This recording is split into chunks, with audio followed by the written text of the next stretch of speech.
Hey, vinyl lovers, we're back up here in the Vinyl Attic for another episode of Vinyl Fetish, where we are counting through the 100 albums that should be in your record collection. The 100 albums that matter, at least according to me, Dr. Randall Blazak.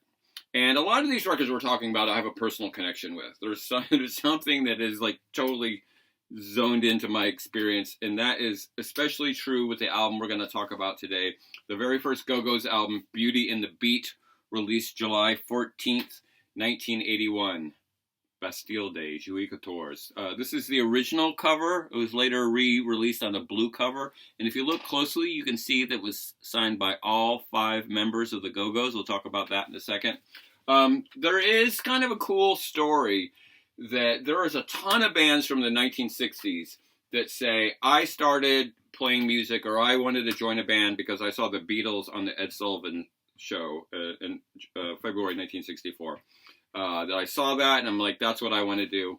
There's also a whole generation of bands from the 70s that became bands because they saw the Sex Pistols play, Joy Division being a notable one. And so are the Go-Gos part of that story. That Jane Wiedlin and Belinda Carlisle and the original bassist saw the Sex Pistols' final show in San Francisco at Winterland. Sort of spectacular catastrophe that show was.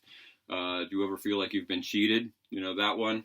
And said, that looks like a good idea. Let's start a band. And they started it. They were from L.A. They started an all-female punk rock band. It was part of the burgeoning punk rock scene, sometimes called the hardcore scene of L.A. in the late 70s. It included X and Black Flag and Circle Jerks and all those great bands that we just love to turn up all the way. And they were part of that scene, bashing it out. And while some of those bands were getting signed, the Go-Gos were not getting signed. They just weren't getting signed. And there's probably a lot of sexism at work there that, you know, this aggressive music, there's no room for an all-female band in it. They went off to England and did some shows there. With Madness and got some more attention, got some recording done there and started getting some more attention. I think they may even had an early single out there. And then ended up being signed to IRS Records, the Police's label. And the joke is, if you can't get a record label deal, you get a deal with IRS. So Miles Copeland signed them to the Police's label, and now they're on a major label. In the process, the original bass player and drummer left because they were moving away from the punk sound. They were trying to be a little bit more commercial or poppy or move to something that was less hardcore. And so they recruited what are the famous members of the band, Kathy Valentine on bass and Gina Shock on drums, and recorded this album, Beauty and the Beat. Mostly recorded in New York City at the record plant, which is, you know, interesting for an LA band. This record comes out the summer of 1981 to not too much acclaim. You know, we're still sort of not sure what this is. I worked in a record store in Stone Mountain, Georgia, and I remember when this came in, I was very fascinated. In fact, I think we got the single first. This is the original single, Our Lips Are Sealed. And I was attracted to it because Pink was kind of like the punk rock cover. And they looked very punk rock. And in my record store in Stone Mountain, anything that came in that was weird, that wasn't REO Speedwagon, I immediately wanted to pay attention to. So I remember putting this on and just immediately loving it. Just loving the chord progression, loving the harmonies, that great bridge, Hush, my darling, from Jane, who sings that part, and just falling in love with it. And then when the album comes out, playing the crap out of it on the record store. They just sort of toured endlessly behind it when it came out in July. I saw them in September at a place in Atlanta called the Agora Ballroom. And the Agora is great. I've probably talked about the Agora before, but the Agora, you could, first of all, be right up against the stage. In fact, there's a famous picture of the Ramones playing at the Agora, and I'm just pushed against the stage. And if you hung out, you might be able to go downstairs to the backstage area and talk to the band. I mean, so many people I went back. I met Gary Newman. I met Peter Frampton. I met all kinds of people just sort of hanging out, waiting to go backstage to have them sign my record. So I took my record downstairs. I had just been playing it. You know, I was one of those people that they needed. I was playing it in the record store all the time, pushing it. I said, I'm a fanatic. And Jane signed it to Randy the Fanatic, which I'm very proud of. And then I was talking to Jane. I'm like, you know, Krispy Kreme donut is right around the corner on Ponce de Leon. So after they packed up all their gears, Jane and I went and got Krispy Kreme donuts, which was quite a thrill for me, 17-year-old Randy hanging out with a go-go. As they continued on the road, they started getting better gigs. They got a gig opening for the Police.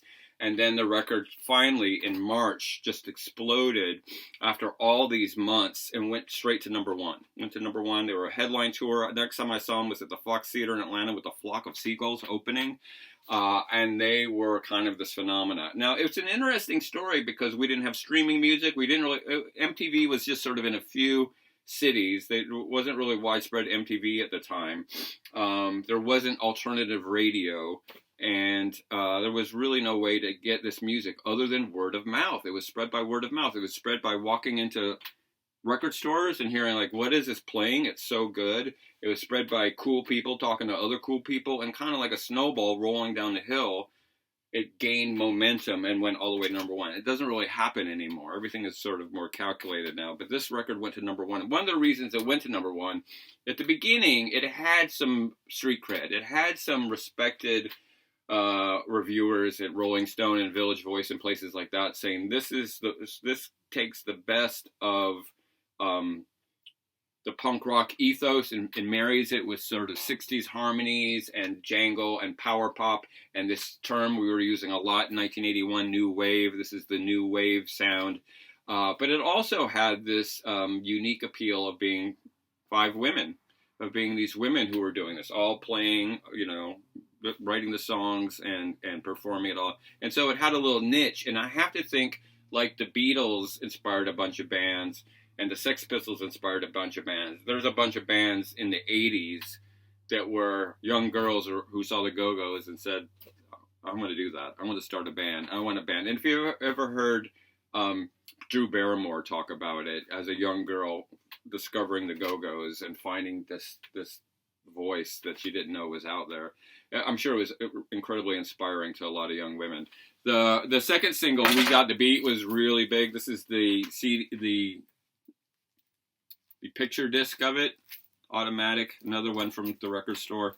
Another great record. The follow-up, the soon after, was Vacation, which had, now MTV was sort of dominant and everybody was going to MTV to find their music, and the video for Vacation was huge. The record itself didn't sell as much. The third album, Talk Show, sold a little bit less. It was more of a rock album, and kind of they started to lose the thread. And then, as it turns out, the band was suffering from serious drug addiction. They've all written about it in their autobiographies. The band was just in the grips of serious drug addiction and just kind of fell apart after the third album. Went solo.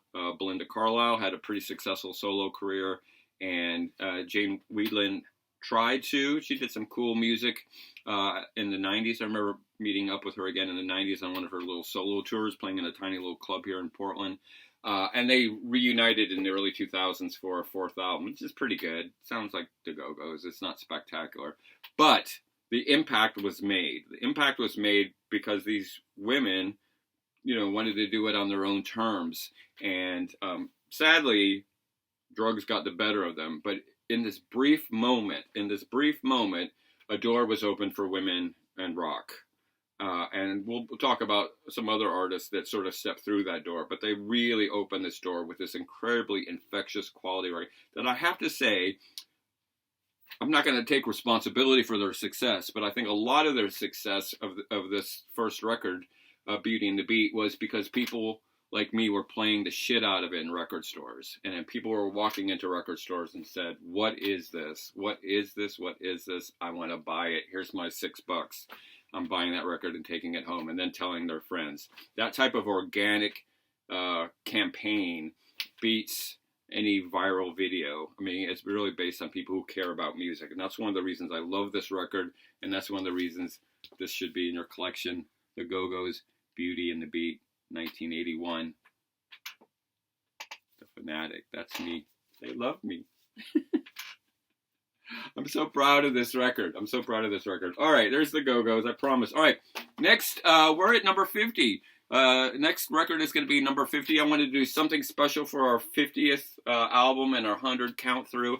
We're finally going to talk about a band that we've referred to 1,000 times. It's finally time to talk about the Beatles. And we're going to talk about a Beatles album that you probably don't have. We're going to talk about a Beatles album that nobody talks about, but I think is hugely important for reasons that are personal and also sonic. We are going to talk about the Beatles' 1976 album. What? The Beatles' rock and roll music. We're going to talk about the Beatles' rock and roll music and why that record needs to be in your collection if you can find it. So stick, especially if you're a Beatle fan, you need to tune in for that one. But until then, these women matter so much. These women matter. They continue to matter.